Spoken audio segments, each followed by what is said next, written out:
এই বাংলাদেশে অনেক জ্ঞানীজন এসছেন, অনেক বীর বিক্রম পৃথিবীতে এসছেন, আবার তারা চলেও গেছেন।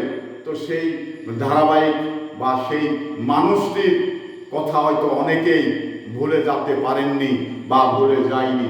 তো তার ভিতরে সর্বোচ্চ একজন মানুষ, গুণী মানুষ, সে স্বাধীনতার জন্য লড়াই করেছেন, সংগ্রাম করেছেন এবং মুক্তিযোদ্ধাতে সে জীবন পান লড়াই করে এই বাংলাদেশের মানচিত্র ছিনিয়ে নিয়েছে। সেই মানুষটি মরহুম শহীদ প্রেসিডেন্ট জিয়াউর রহমান। তার অবদানের কথা আমরা কিন্তু অস্বীকার করার জায়গা নেই। সে যা বাংলাদেশে দিয়েছে, সে যে কৃষকদের যেটা দিয়েছেন, এটা কখনো ভোলা নয় এবং ভোলা যাবে না।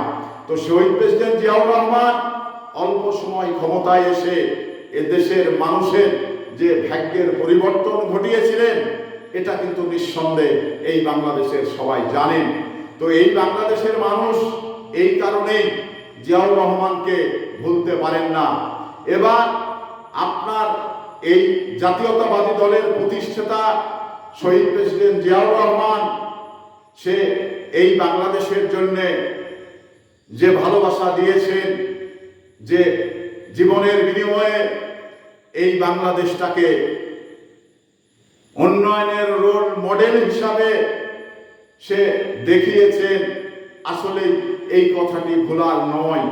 আমরা আজও তাকে ভুলতে পারিনি, আজও তাকে মনে রেখেছি।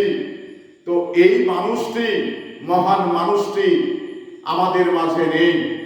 তো তার ৪৫তম মৃত্যুবার্ষিকীতে তার দু চারটি কথা না বললেই না।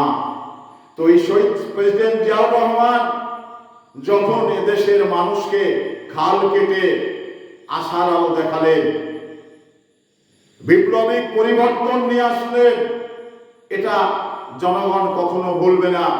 এই বাংলাদেশের 18 কোটি মানুষ মনে প্রাণে এই শহীদ প্রেসিডেন্ট জিয়াউর রহমানকে ধারণ করেন, লালন করেন। তারই উত্তরসূরি যারা বেগম খালেদা জিয়া ছিলেন, বর্তমান প্রধানমন্ত্রী বেগম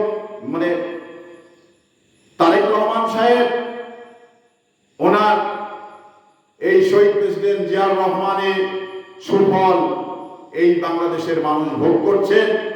এবং সে ধারাবাহিক যে অসমাপ্ত কাজগুলো ছিলেন, সেটা বেগম খালেদা জিয়ার মধ্য দিয়ে কিছুটা হয়েছে এবং বর্তমান প্রধানমন্ত্রী তারেক রহমানের মধ্য দিয়ে এটা বাস্তবায়ন করা হবে। তো সেই আশা ব্যক্ত করতে চাই এবং আপনারা ভালো থাকবেন।